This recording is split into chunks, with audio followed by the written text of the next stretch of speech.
So we're getting ready to start a new show. Right. We're going to talk about some Elijah Craig, and you have some left over, and we have no nipples.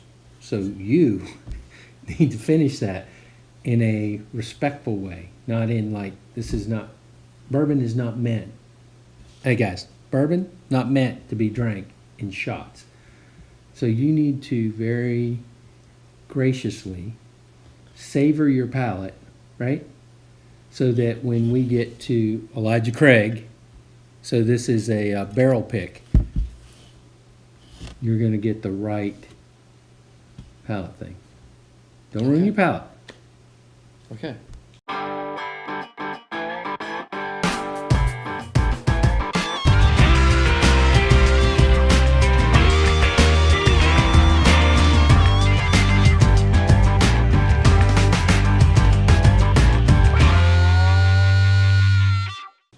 Hey, Whiskey Tango Charlie, welcome. We don't have nipples. We don't. What? It's still like a baby nipple. You can't put a baby nipple on this. I got it. Right? I So a little sensory training today. We're going to talk about this Elijah Craig barrel pick. We happen to be in Charlotte, North Carolina, which is very close to the North Carolina, South Carolina border. And two different laws in North Carolina and South Carolina. We have some friends down here at the state line that have done a barrel pick for this Elijah Craig. Typically, it's a little more difficult to find in North Carolina, but today it's on the shelf, and we're going to talk about it today. I'm Troy. I'm Charles. I'm still nursing this one, by the way. No, and that's fine. So, want to jump right into this Elijah Craig bourbon, and Charles, if you can dissect the. Well, let's dive right into this thing, man. So let's talk about this bad boy. So this one, 94 proof. Good stuff. Elijah Craig, father of bourbon, right? Goes back to that. Gives you all the things, but whatever. I'm sure many of our folks, fans, bourbon people, they've had Elijah Craig, right? Sure. So what the heck's going to make this one so special? I don't know. So privately selected barrel from stocks of Elijah Craig. So state line went up, picked this one for whatever. They sampled some barrels, I'm sure, as you talk about barrel picks, as you go up groups, liquor stores, whatever, can go up and do these things. So they went up and sampled, and they decided on a barrel or two, whatever they've done here. It doesn't say small batch, so I'm saying this is it's got to be a single barrel pick for them. So this one proofed out at 94, and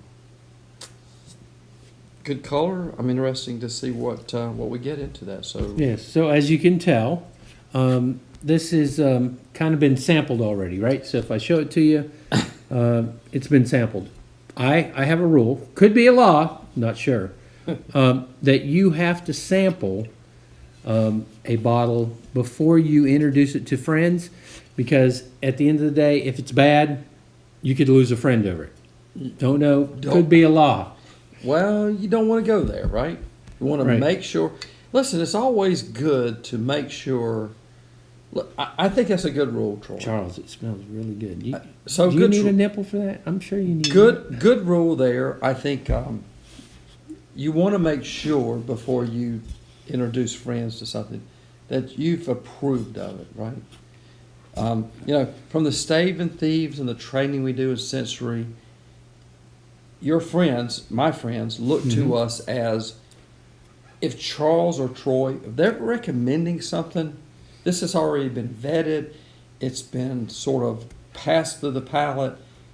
If they say it's good, I got to try this, right? So I'm okay. My with that. palate is not what Charles's palate is.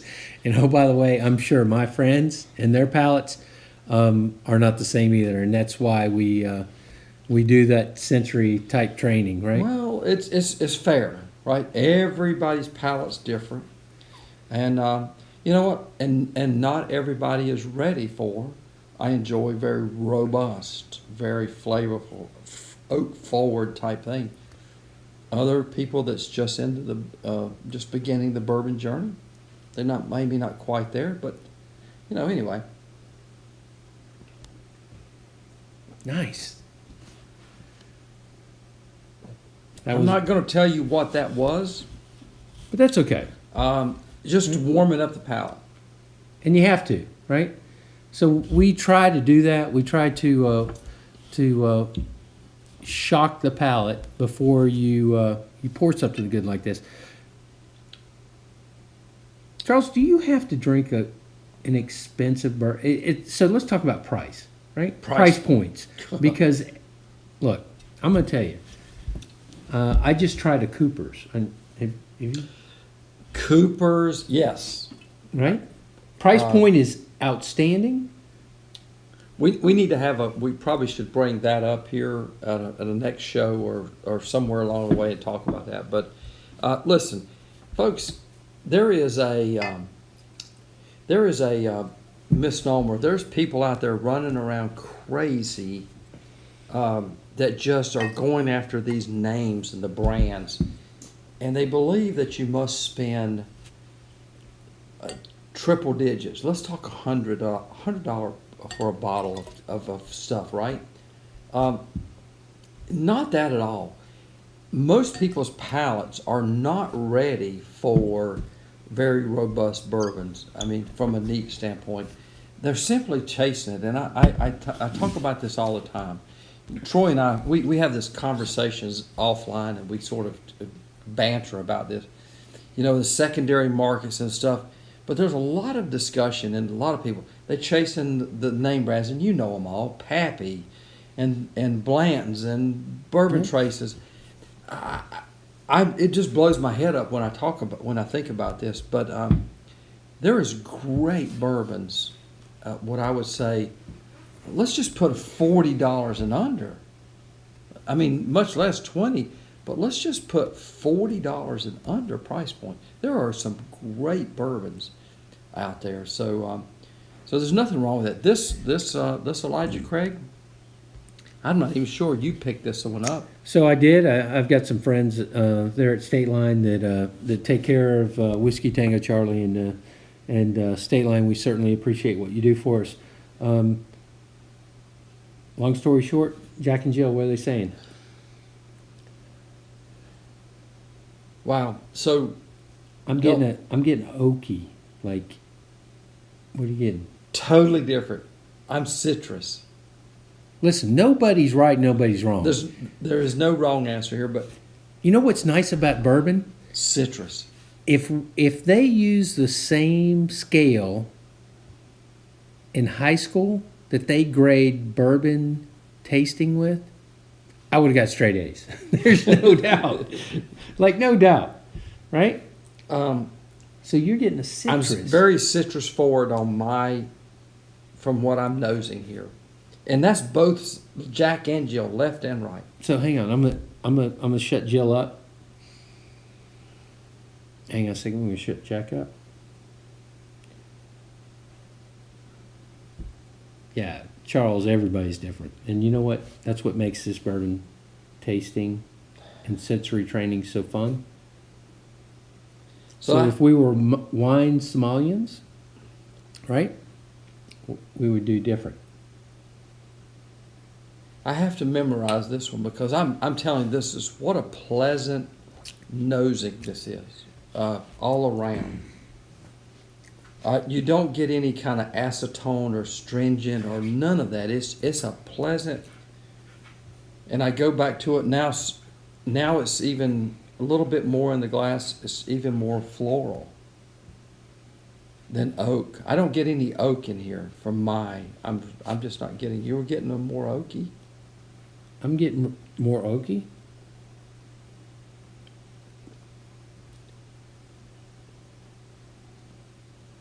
Maybe I'm a little too close, right? No, I'm getting some oaky. I'm sorry. Well, no apologies to that. That is, I'm not sure. I'm not a every day on Elijah Craig, but hey guys, State Line, great job on the barrel pick here. I'm getting more forward palate. I'm at the front edge of the top, front edge. It finishes very smooth.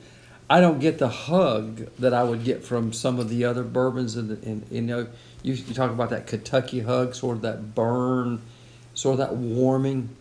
I'm not getting that with this. I'm just getting smooth.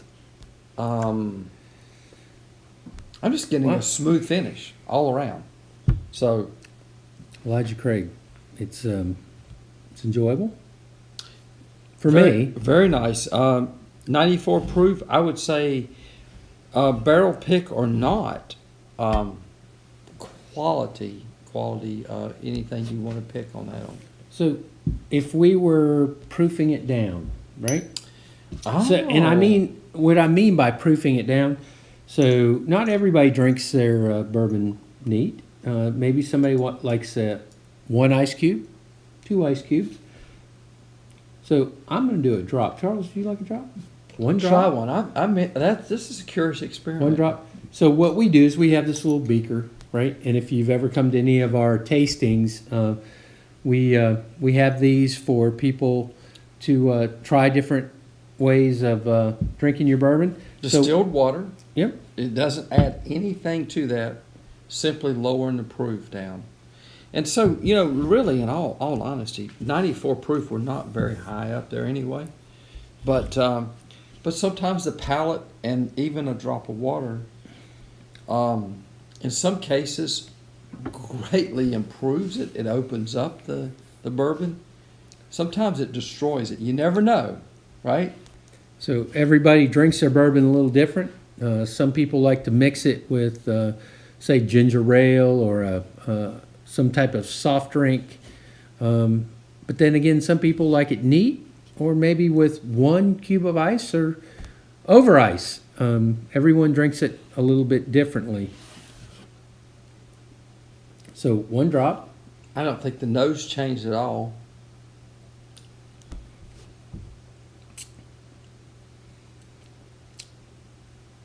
I'm tasting different.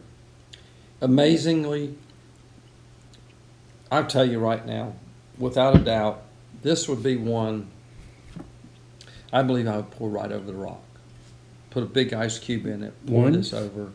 So define that, Charles. Like one rock, what do you mean by when you say a rock? Well, so it just depends.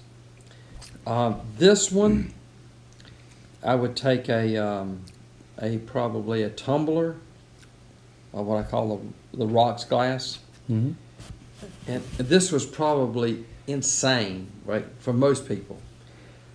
I would fill that thing completely up with ice, right to the top. And I would pour this right over it. And I would sit there and sip on this because I'm And it's going to change. It's going to change, and so as the water, as the ice melts, the ice comes on, it's going to change. I'm going to throw another drop or 2 in here, and I'm just going to experiment here because, wow.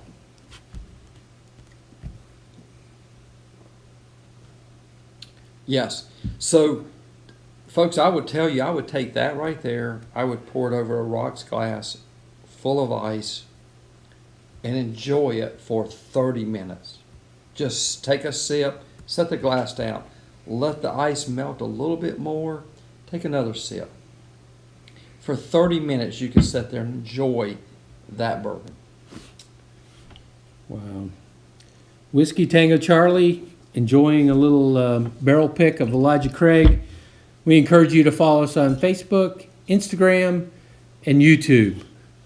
Here very soon, we're going to be at the 2019... Bardstown, the Bourbon Fest. Yes.